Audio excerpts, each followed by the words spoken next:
नमस्कार दोस्तों हम सभी ने कभी ना कभी ये बात सुनी है कि all the eggs should not be kept in one basket. तो सवाल ये उठता है कि कितने प्रकार के बास्केट्स होते हैं और हमारे एग्स को हमें कौन से बास्केट्स में कितने कितने इन्वेस्टमेंट करने चाहिए। इन चीजों को समझने के लिए बेसिकली हमें 3 चीजों को समझना बहुत जरूरी है। पहला है इन्वेस्टमेंट ऑप्शंस, दूसरा है इन्वेस्टमेंट ऑब्जेक्टिव्स और तीसरा है time value of money. Basically there are 2 types of investment, एक है गारंटीड इन्वेस्टमेंट ऑप्शंस और एक है non guaranteed investment options. Guaranteed investment options का मतलब ये होता है कि आपका कैपिटल गारंटीड है, इवन समटाइम्स आपका प्रॉफिट भी गारंटीड होता है।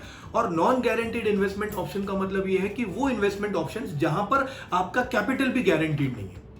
लेकिन दोनों में एक चीज का ध्यान रखना जरूरी है कि जहां पर आप रिस्क ज्यादा लेते हो वहां पर ग्रोथ के चांसेस ज्यादा होते हैं, जहां पर आप रिस्क कम लेते हो वहां पे ग्रोथ के चांसेस कम होते हैं।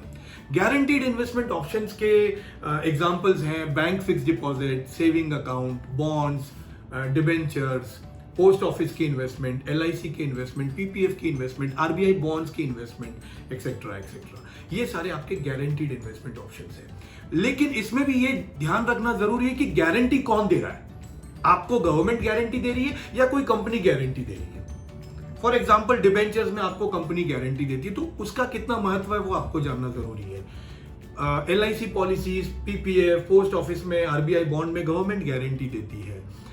अगर आप बैंक सेविंग अकाउंट की या बैंक फिक्स डिपॉजिट की बात करें तो सिर्फ 5 लाख रुपया गारंटीड है। कल को बैंक अगर लिक्विडेशन में जाता है तो सिर्फ आपको 5 लाख ही मिलता है, 5 लाख के ऊपर देयर इज नो गारंटी। तो ये आपको ध्यान रखना जरूरी है। नॉन गारंटीड इन्वेस्टमेंट के एग्जांपल्स हैं real estate, shares, equities, commodities like gold, silver, copper, cotton etcetera etcetera. तो ओवरऑल इतने प्रकार के आपके पास इन्वेस्टमेंट के ऑप्शंस होते हैं। सेकेंड हम बात करते हैं इन्वेस्टमेंट ऑब्जेक्टिव्स के बारे में। हमें ये जानना जरूरी है कि हमारा ऑब्जेक्टिव क्या है। तो बेसिकली हमें अपनी डायरी में 3 चीजों की नोटिंग करनी है कि हमारे शॉर्ट टर्म गोल्स क्या है, हमारे मीडियम टर्म गोल्स क्या है और हमारे लॉन्ग टर्म गोल्स क्या है। शॉर्ट टर्म गोल्स मतलब वो एक्सपेंसेस जो हम आज से 3 साल के अंदर एक्सपेक्ट करते हैं। फॉर एग्जाम्पल हमें लैपटॉप खरीदना है, बाइक खरीदनी है, कार खरीदनी है, फॉरेन टूर में जाना है, वो आपके शॉर्ट टर्म गोल्स हो सकते हैं।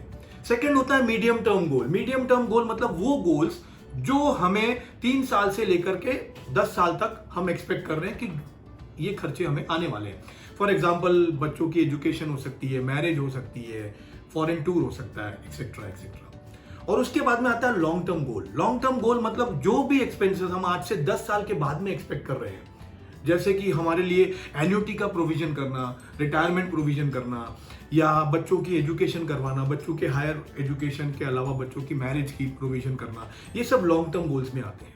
थर्डली हमें ये जानना होगा कि टाइम वैल्यू ऑफ मनी क्या है। टाइम वैल्यू ऑफ मनी का मतलब ये हो गया कि हम किसी भी चीज का आज का प्रेजेंट वैल्यू निकाल सकते हैं और फ्यूचर वैल्यू निकाल सकते हैं।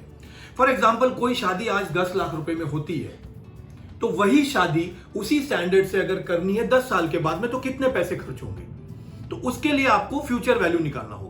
तो फ्यूचर वैल्यू कैसे निकालेंगे? आपको ये पता है कि 10 साल के बाद में शादी होनी है और मान लो कि रेट ऑफ इंटरेस्ट 7% है, तो आप अपने कैलकुलेटर में 1.07 टाइप करोगे, multiply equal to number of times. For example 10 साल के बाद में आपको जानना है तो आप 10 साल तक करोगे। आप देखिए कैलकुलेटर में on the left hand side आपको 11 फिगर दिखाई देगा, 11 दिखाई देगा। मतलब अगर आपको 10 साल के बाद का फिगर निकालना है तो कैलकुलेटर में आपको 11 दिखना चाहिए यहाँ पर। अगर आपको 15 साल के बाद का फिगर चाहिए तो आपको कैलकुलेटर में 16 दिखाई देगा, +1 दिखाई देगा। अब फॉर एग्जाम्पल आपको फ्यूचर वैल्यू से प्रेजेंट वैल्यू निकालना है। फॉर एग्जाम्पल आपने एक सपना देखा है कि मुझे फ्यूचर में 10 साल के बाद में 1 करोड़ रुपया शादी पे खर्च करना है। अब वो 1 करोड़ रुपए की आज की वैल्यू कितनी है? तो जब आप फ्यूचर से प्रेजेंट में आते हो तो आपको डिवाइड करना है। तो यहां पर फॉर एग्जांपल आपको पता है कि 10 साल के बाद में आपको 1 करोड़ खर्च करना है और आज की प्रेजेंट वैल्यू निकालनी है और आप इन्फ्लेशन पकड़ रहे हो 5% का। तो आप कैलकुलेटर में डालोगे 1.05, मल्टीप्लाई की जगह यहां पर आप डिवाइड करोगे क्योंकि फ्यूचर से आप प्रेजेंट में आ रहे हो। तो 1.05 divide equal to number of times करते रहोगे। ठीक है, तो यहां पर आपने किया तो ये देखिए आपको फिगर आ गया। अब जब आप डिवाइड करते हो, जब आप फ्यूचर से प्रेजेंट में आते हो, तो आपको कैलकुलेटर में on the left hand side 10 की जगह पे 12 फिगर दिखाई देगा, +2।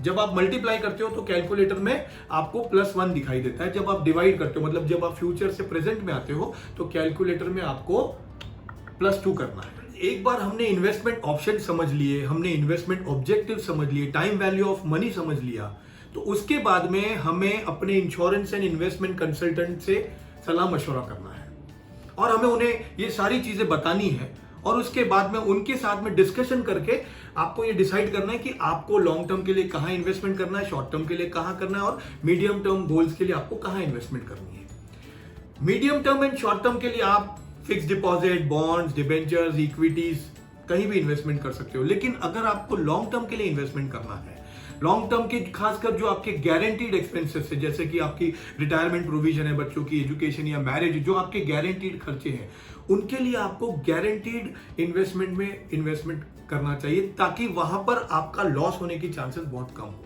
मैं आपको इंसिस्ट करूंगा कि आपको लॉन्ग टर्म के लिए LIC में इन्वेस्टमेंट करना चाहिए, क्योंकि आफ्टर 15 ईयर्स आपकी अर्निंग कैपेसिटी कम हो जाती है, आपकी रिस्क टेकिंग कैपेसिटी भी कम हो जाती है।